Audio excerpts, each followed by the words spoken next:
Dr. Ashton here, as always, helping us through all the major developments of the day. You good down there? I am great. All right. Thank you. Keep an eye on this big number. The number is 77. And what we're talking about here, that's the number of countries that are now reporting Omicron cases. And the World Health Organization said it's spreading at a rate we have not seen with any previous variant. That is not something you want to hear, especially going through Delta, which was so scary for so long, and still is making its way. We've been talking about this. I have never known more people who have tested positive at any point of the pandemic than right now. Same with that me. is incredibly alarming. But we also want to talk about an update to a warning regarding a complication to the J&J vaccine. Exactly. So file this one, you guys, under our ongoing vaccine safety surveillance. So this should be reassuring to people that the FDA and CDC continuing to stay on top of this. So they updated their warning for people with a history of what's called thrombosis and thrombocytopenia, a blood clot associated with low platelet levels after getting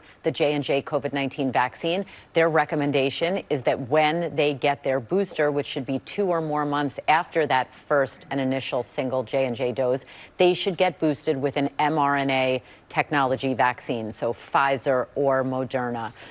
Remember, overall risk of this rare complication is low, 1 case per 100,000 doses, but there have been fatalities. And remember also, just to round out this perspective, COVID-19 natural infection also carries with it a high risk of blood clotting. But this is more awareness for the people who have been vaccinated with J&J. All right, Dr. Ashton, holiday season, a lot of college kids are coming home, and some schools are actually just shutting down, say, hey, we're going to do this all online, your finals and whatnot, Cornell among them.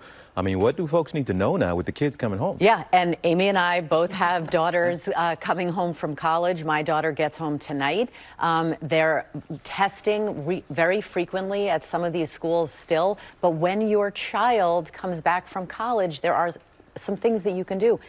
Do a rapid test on that child, mask indoors if they're around a vulnerable person, a grandparent or someone who's not yet vaccinated. Ventilation is key. And, you know, you might want to kind of lay low in terms of those social gatherings until they get tested, because they should be kind of in a soft observation period. There is a lot of COVID around. Luckily mild, but still a lot of COVID. Yep, I had 2 kids in long lines last night getting tested.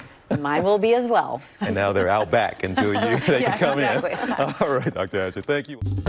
Well, hey there, GMA fans. Robin Roberts here. Thanks for checking out our YouTube channel. Lots of great stuff here. So go on, click the subscribe button right over here to get more of awesome videos and content from GMA every day, anytime.